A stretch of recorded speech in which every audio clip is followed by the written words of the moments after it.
안녕하세요. 보건복지위원회 정의당 국회의원 간음입니다. 반갑습니다. 의원님, 지금 필수 의료체계가 무너지고 있어서 국민들이 걱정이 상당히 많거든요. 그러면 지금 현재 보건복지위원으로서 활동하고 계시잖아요. 이를 강화하기 위한 계획이 있다면 무엇인지 좀 말씀해 주시겠어요? 이제 크게 세 가지일 텐데요. 실제로 지난 문재인 정부 시기에도 아마 이제 의료 개혁과 관련해서 내놓은 안이 있었는데 그때 했던 안이라고 보시면 될 것 같아요. 그래서 의사 수가 절대적으로 부족하기 때문에 의사 수 확충, 그리고 코로나 팬데믹 같은 상황이 생길 때 제대로 대처할 수 있기 위해서는 공공의료 확충, 그리고 실제로 이제 의료 인력이 적정하지 않다라고 하는 요구가 계속 있었기 때문에 적정 의료 기준을 적정 인력 기준을 마련하는 것이라고 보면 될 것 같습니다. 그래서 이제 실제 작년에 그 아산병원의 간호사 사망 건과, 그리고 작년에 제가 국감에서 문제 제기했던 실제로 아예 산부인과가 없는 기초자치단체, 그리고 산부인과는 있으나 출산을 할 수 없는 자치단체, 그리고 소아과가 없는 자치단체, 이런 발표를 했는데 결국은 그런 것들이 다 필수 의료 인력인데 필수 의료 인력이 절대적으로 부족하고, 그런 면에서는 기존에 있는 그 의료 수가를 조정하는 것도 필요하지만 그것으로는 실질적인 문제 해결이 되지 않는다라고 보이기 때문에 의사수 확충이 필요합니다. 근데 이제 이 의사수 확충을 어떻게 할 것인가는 이후에 뭐 질문도 있고 하니까 구체적인 논의가 좀 필요할 것 같고요. 그리고 이제 또 한 가지는 의료 공공성 강화인데요. 아시겠지만 실제로 코로나 시기에 그 공공 지방의료원이 없는 곳은 굉장히 어려움을 겪었고, 그리고 코로나 초창기에 실제로 병상수 확보를 하지 못해서 입원하지 못하고 집에서 돌아가신 분들이 많이 계셨습니다. 그런데 여기에는 대한민국이 의료의 질이 다른 나라에 비해서 좀 높다고는 하지만 공공의료가 절대적으로 부족하기 때문에 생긴 문제이고, 실제로 그 90% 정도의 코로나 대응하는 업무를 했던 것이 공공병원인데, 이 공공병원이 차지하는 것이 10%도 안 되거든요. 그래서 이제 그런 면에서 이 의료 공공성을 강화하는 게 필요하다라고 보이고요. 또 하나는 이제 인력 기준을 좀 들고 싶은데, 우리나라는 간호사들이 의사 업무를 하기도 하고, 그러니까 이제 여러 가지 인력 기준이 적절하지 않아서 생기는 문제들이 되게 많습니다. 그래서 이렇게 의사수 확충, 그리고 의료 공공성 강화, 그리고 적정 인력 기준, 이 세 가지의 키워드로 좀 보건복지위 활동을 좀 할 생각입니다. 내용이 구체적으로 어떤 방향으로 나가야 된다고 생각하시는지 좀 얘기 좀 해주시면 좋겠습니다. 네, 이제 실은 어떤 노조가 어떤 방향으로 나가면 좋겠다라고 하는 것을 의원이 이야기하는 게 좀 어려운 부분이 있긴 하나, 그래도 이제 제가 보건 분야와 관련해서 고민을 많이 가지고 있기 때문에, 먼저는 우리나라가 산별 노조가 아닙니다. 이제 그런 것들 때문에 실은 같은 업종에 일을 해도 원청인지 하청인지 대기업인지 중소기업인지에 따라서 임금 격차가 굉장히 높은 편인데요. 이제 산별 노조를 계속 하려고 해도 다른 산별은 그런 공동 교섭이 쉽지 않은데, 그래도 보건의료 노조는 그런 산별 교섭을 하려고 많이 노력을 하고 있고, 코로나 시기에 정말 국민들이 많은 박수를 받으면서 진행했던 구인오정 합의도 그런 산별 교섭의 모범으로, 그런 면에서는 보건의료 노조가 대한민국의 노동조합에 나아갈 방향을 되게 잘 나아가고 있다고 보고 있고요. 그리고 이제 조금 지금도 이제 보건의료 노조가 많이 고민하고 있는 문제이긴 한데, 지금 현재 우리 사회에서 대두되고 있는 문제를 한 3가지 정도 이야기를 좀 해보려고 하는데요. 이제 헬스케어 확대의 문제인데요. 비대면 디지털 헬스 사업을 하는 곳은 실제로 병원이 아니에요. 그러다 보니 그나마 지금 현재 비영리 법인이어도 이게 공공성이 좀 부족하다는 문제가 많은데, 이렇게 이 비영리 법인이 아닌 헬스케어 하는 업체들이 대규모 들어오면서 이 의료의 공공성 문제가 좀 해체되지 않을까라고 하는 우려가 많이 있고요. 특히 이제 지방의 의료 공백이 결국은 지역 소멸까지 가져오고 있는 상황에서 이런 디지털 헬스케어가 들어오면서 그렇지 않아도 근근하게 버티고 있는 지역 병원들을 아예 괴멸시키는 거 아닌가, 이런 우려까지 있기 때문에 아마 이 문제와 관련해서도 이제 보건의료노조가 목소리를 내고 있으나, 그래서 지역 통합 돌봄을 비롯한 부분과 관련해서는 좀 더 같이 고민을 해줬으면 좋겠다, 이런 한 가지가 있습니다. 또 한 가지는 공공병원 확충과 함께 지금 민간 의료기관이 되게 많은데, 그런 민간 의료기관이 조금 더 공공성을 강화하는 것이 좀 필요하다고 생각합니다. 대학병원을 제외하고는 대부분의 민간 의료기관이 실질적으로 우리가 1차 의료기관은 다 민간 의료기관인데요. 거기에서 근무하는 노동자들의 처우는 정말 열악합니다.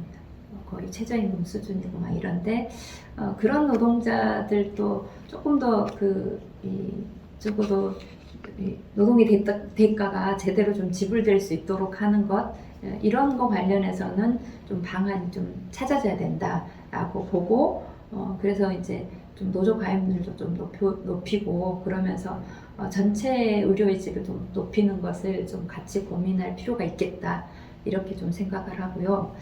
마지막으로는 이제 간병 문제와 돌봄 서비스 문제인데요.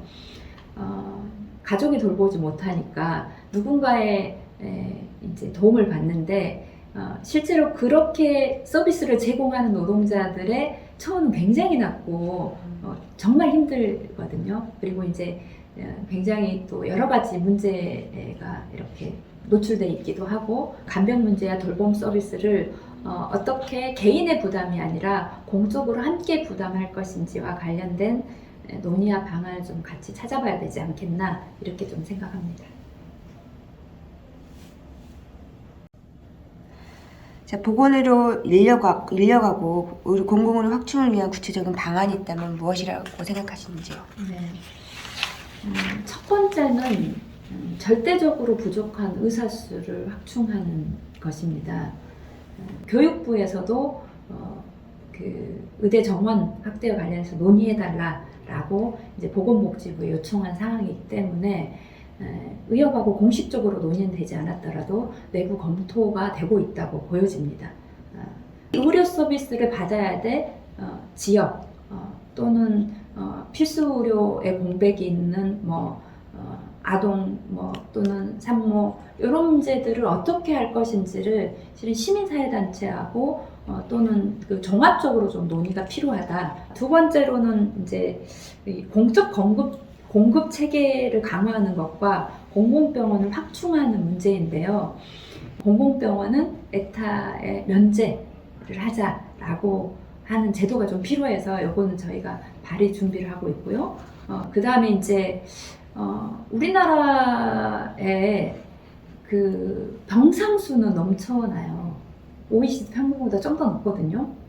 그런데 잘 생각해 보시면 응급할 때 가는 필수 의료 이런 것들은 되게 부족한 게, 우리나라가 그런 심뇌혈관계 질환, 그 다음에 외상, 그 다음에 긴급 환자, 이런 것을 할 수 있는 것은 상급 종합병원만 가능해요. 근데 상급 종합병원의 수는 적고, 그리고 민간병원, 그 다음에 작은 중소병원, 입원 환자가 되더라도 200명 이하는 이런 것을 갖추기가 어렵거든요. 그래서 이런 공급 체계 자체를 좀 변화해서 적어도 적정한 이런 지역별로 그런 상급 종합병원 또는 종합병원 규모를 만드는 게 필요하거든요. 그 다음에 이제 보건의료 인력과 관련돼서의 문제인데요. 의료의 질은 의사의 질이기도 하지만 실제로 간호의 질이 되게 중요합니다. 그런데 병원에 들어가서 1년 안에 퇴사하는 비율이 50%가 넘지 않습니까? 업무가 너무 힘들게 돼 있거든요. 그러니까 적정한 간호 인력이 아닌 거죠. 그래서 적정한 의료 인력 기준을 마련하기 위해서 지금 영역 중이고, 그리고 그 영역을 통해서 적정한 의료 인력 기준이 마련이 되면 적정한 의료 인력들을 좀 배치해서 정말로 좀 이 의료의 질을 높이는 것이 좀 필요하다고 보이고요.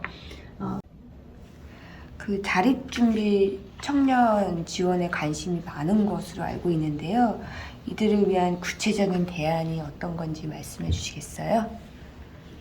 네, 이제 그 광주에서 자립준비 청년이 스스로 목숨을 끊는 두 번의 안타까운 일이 발생하면서 이제 다시 우리 국민들이 자립준비 청년에 대해서 관심을 갖게 됐는데, 이제 제가 들여다보니까 1년에 부모가 직접 키우지 못하는 아이들이 3,000명이 넘습니다. 부모가 키울 수 없는, 그러니까 키우고 싶은 욕구가 있는데 키울 수 없는 조건이 있는 분들은 어떻게 사회적으로 키울 수 있게 만들 것인지, 이 전반적인 것에 대한 고민을 하고 있고, 그리고 이제 자립을 해야 될 나이가 됐을 때도 지금 그 아동시설 외에 그룹홈하고 위탁가정에는 제대로 된 상담사들이 없어요. 그래서 이제 그런 체계를 갖추기 위한 전담 상담사를 배치하는 문제, 그 다음에 그래서 이제 그런 자립준비 청년이 미래 설계를 지원할 수 있도록 하는 자립준비 청년의 미래 설계 지원법을 지금 발의하려고 하고 준비하고 있습니다. 그 지난 국감 때 의원님께서 일회용 생리대 건강 영양 조사 결과를 가지고 식약처를 질타하셨잖아요. 이후 후속 조치가 있었는지, 그리고 있었다면 구체적으로 어떤 조치를 취했는지 좀 말씀 부탁드립니다. 네, 전반기에 환경노동위원회 위원으로 있을 때부터 이제 이 문제와 관련해서는 제가 관심을 가지고 있었는데요. 이제 이 조사에서는 실제로 이 생리대를 사용하고 있는 여성들이 본인이 어떤 증상을 느끼고 있는지만 파악을 한 거예요. 근데 유의미하게 영향이 미치고 있다라고 나온 결과이거든요. 그러면 구체적으로 어떤 유기화합물이 어떻게 인체에 미치고 있는지에 대한 복합 노출 조사는 식약처에서 해야 되는 겁니다. 이런 이야기가 계속 있었는데 이제 그런 것들을 안 하고 있으면서 식약처가 회피하고 있었고요. 그리고 이제 결과 보고서와 관련해서 한번 그 문제 제기를 청원을 넣었던 각 단체들하고 함께 결과 보고서 브리핑을 한번 받았습니다. 그리고 추후로 그러면 복합 노출 조사를 어떻게 할 것인지와 관련해서 계획서를 제출해라 이렇게 요구한 상태이고요. 오늘 오후에 추후에 어떻게 할 것인지와 관련된 보고를 받기로 했습니다. 앞으로 보건복지위원으로 대한민국 국민의 복지와 건강 증진을 위해 계획하고 있는 일이 있다면 어떤 것들이 있습니까? 네, 할 일이 엄청 많더라고요. 그래서 보니까 크게 한 5가지 정도 이야기를 드리겠습니다. 첫 번째는 이제 윤석열 정부 이야기를 하고 있는데 연금 개혁 이야기를 하고 있는데요. 이제 아시겠지만 2025년이면 우리나라의 노인 비율이 전체 인구의 20%가 됩니다. 그런데 노인 빈곤율은 OECD의 부동의 1위고요. 그래서 적어도 노년에 빈곤하지 않게 살기 위해서 충분하게 노인소득을 어떻게 보장할 것인지, 이런 방식의 연금 논의가 좀 될 수 있도록 제가 연금 특위에 들어가 있기 때문에 그런 논의를 좀 할 생각을 가지고 있고요. 그 다음에 아까도 말씀드렸는데 그 보호 종료 청년들이 보호 종료 시점에 맞춰서 돌봄을 준비하는 것이 아니라 처음부터 충분하게 부모가 돌볼 수 있게 하고 부모가 돌보지 못할 때 제대로 된 체계가 갖춰져 있는지 전반적으로 좀 살펴보고 충분하게 보호하는 체계를 좀 갖추기 위한 방안을 좀 찾아보려고 합니다.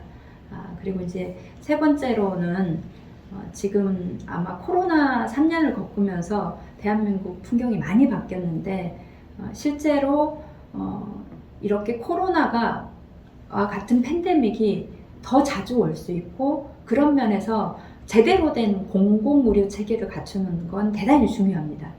그런 면에서 이런 의료의 공공성하고 제대로 된 의료의 질을 갖추기 위한 다양한 정책들을 좀 살펴보고 추진하려고 생각을 하고 있습니다.